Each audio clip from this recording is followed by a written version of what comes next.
মহানগরীটির নাম মস্কো, কিন্তু প্রকৃত উপাখ্যানটি এর চাকচিক্যময় রাজপথের অতলে এক নিগূঢ় ভুবনে প্রচ্ছন্ন, যে ভুবনের চাবিকাঠি আমার করতলে এলো মাত্র 750 রুবলের বিনিময়ে। 3 দিনের জন্য এক অসীম জগতের প্রবেশপত্র। রাশিয়ার ফাতাল রেল সম্বন্ধে কিঞ্চিৎ উত্তেজনা ছিল বটে, কিন্তু আমি যে কোনো ফাতালে অবরোহণ করছি তা কল্পনাতেও আসেনি। 1, 2, 10 প্রতীয়মান হচ্ছিল, যেন আমি এক ত্রিংশত্তল 100 উচ্চ সৌধের সমপরিমাণ গভীরে নিমজ্জিত হচ্ছি। ইন্টারনেট হতে প্রাপ্ত তথ্য মতে গভীরতম স্টেশনটি 84 মিটার অতলে অবস্থিত।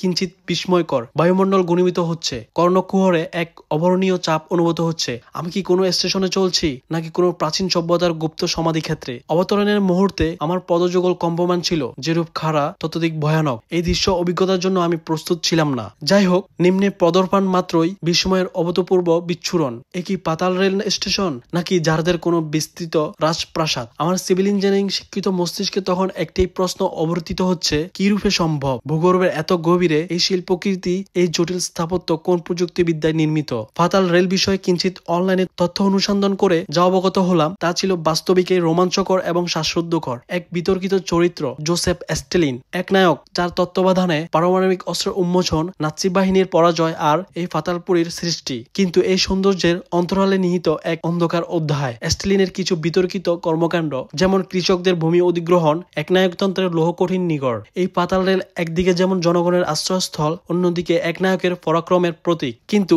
আখ্যান এখানেই সমাপ্ত নহে। আপনারা কি অবগত আছেন যে স্ট্যালিনের এই স্বপ্নের প্রকল্পের এক গুপ্ত অনুজ বিদ্যমান, যার নাম মেট্রো 2, এক নিগূঢ় রেলপথ যা ক্রেমলিনকে অন্যান্য গুরুত্বপূর্ণ রাষ্ট্রীয় ভূগর্ভস্থ আশ্রয়স্থলের সঙ্গে সংযুক্ত করে, যার দ্বারা সামরিক ও রাষ্ট্রীয় কর্মকাণ্ড সম্পাদিত হতো। সাধারণের নেত্রগোচরের অন্তরালে এই ফাতাল রাজ্যের গভীরে প্রচ্ছন্ন রয়েছে আরো এক ফাতাল রাজ্য, যার সর্বাধিক গভীরতা ছিল 200 মিটারেরও অধিক। মেট্রো 2 সম্পর্কে বিশদ জানতে ইন্টারনেটে অনুসন্ধান করুন। মেট্রো 2।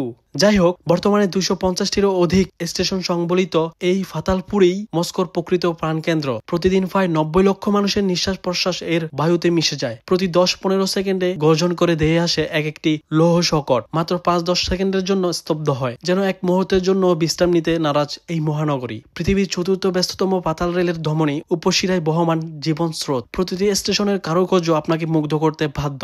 সর্বাপেক্ষা সুশোভিত ও অলঙ্কৃত স্টেশন কমসোলস্কায়া। আমি এই জনসমুদ্রে একটি চিত্র ধারণের জন্য প্রায় 1.5 ঘন্টা প্রতীক্ষারত ছিলাম। সকলেই কর্মব্যস্ত, সকলেই ধাবমান। আমি একা এক নিঃসঙ্গ পরিব্রাজক, এই শিল্পের সাক্ষী হতে উদ্গ্রীব। অন্বেষণ করছিলাম আমারই মতো অন্য কোনো প্রতীকের। অবশেষে শিল্পের প্রতি অনুরাগ 2 ব্যক্তিকে এক সূত্রে আবদ্ধ করলো। দক্ষিণ কোরিয়ার সেই রমণী আমার অবস্থা অনুধাবন করতে পারলেন। তার সহায়তায় আমি এক অবিশ্বাস্য মুহূর্তকে ক্যামেরাবন্দি করতে সক্ষম হলাম। একটি মাত্র চিত্র, কিন্তু তার পশ্চাতের আখ্যানটি ছিল ধৈর্যের, অপেক্ষার আর এক অপ্রত্যাশিত সক্ষতার। ফাতালপুরী থেকে পৃথিবীর আলোকে প্রত্যাবর্তন করে মস্কোকে এক নতুন দৃষ্টিকোণ থেকে নিরীক্ষণ করলাম। এই ফাতাল রেল শুধু গমনাগমনের উপায় নয়, এটি এক শিল্পশালা, একটি মূর্ত ইতিহাস, একটি পারমাণবিক আশ্রয়স্থল এবং এক নায়কের স্বপ্নের বাস্তবায়ন। প্রতিটি স্টেশন থেকে নিষ্ক্রমণেই এক নতুন মস্কের দর্শন মেলে। সো গাইস, কেমন লাগলো এই ফাতালপুরীর উপাখ্যান? এই যাত্রার সাক্ষী হতে পেরে আমি নিজেকে ধন্য মনে করেছি। পরবর্তী রোমাঞ্চকর আখ্যানের জন্য সঙ্গেই থাকুন।